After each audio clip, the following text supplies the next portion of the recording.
Been making this since yesterday. Had the knife for a while. It's an absolutely awesome knife. The Spyderco Puukko. Amazing whittler. So I've been using it on this. I just wet it, so I'm not going to work on it for a minute. But there's a crack here. Well, it's all kinds of cracked. Because this was a piece of green wood. Whatever, 3 days ago, this was a tree growing in the forest. And this is this kind of punky spalted part. I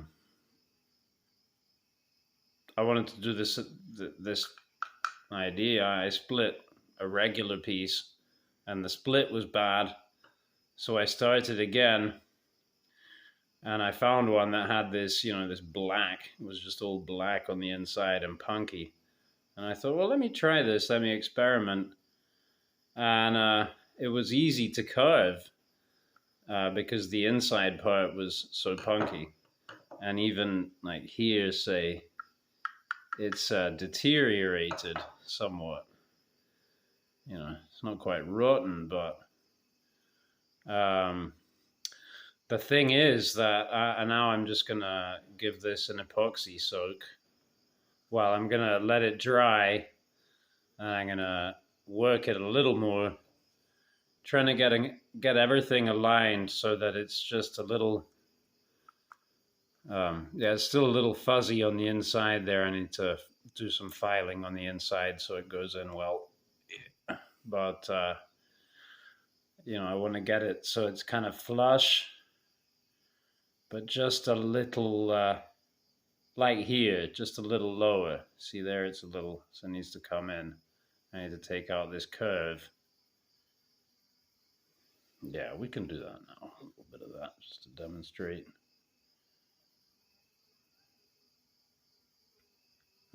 Wrong way.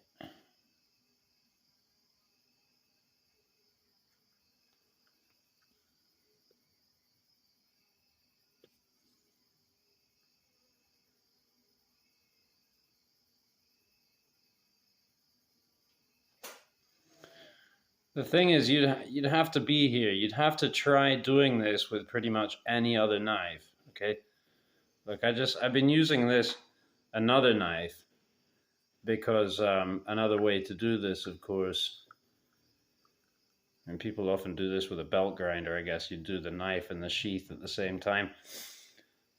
Is to have another knife, and I got another knife in the mail today. Another Spyderco. I bit. So this is one of the best factory edges I've ever experienced. About the sharpest out of the box experience I've ever had. And this thing is a sublime whittler. But it's not as good as this one. It's just not as good. But we'll give it a shot, see how that goes.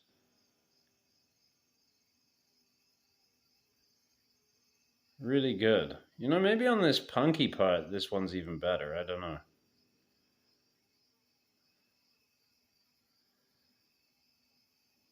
You want a really good knife for it because the thing about it is that it's like a mixture of tough and soft fibers all intertwined.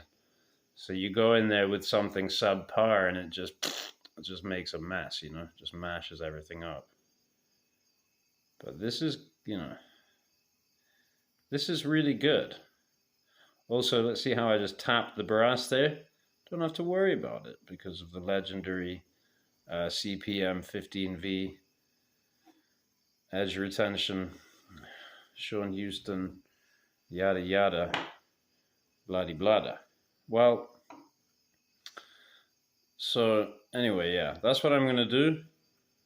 I'll bang back and forth between the knife and the sandpaper. until this is right about where I want it. And then I'm going to paint it with epoxy. And I may paint it with epoxy and then sand it and paint it again and do some of that as well. And I'll try and get it nice and thick, caked kind of layer of epoxy down on the point here. I was thinking about maybe putting a piece of buffalo horn on there or something, but I think that'd be nice, you know, just minimal like this. If you try and glue something on there, it can always just fall off.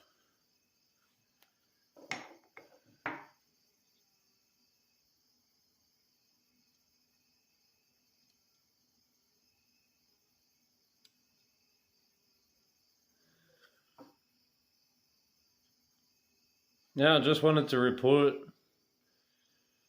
and get a little footage of this work in progress.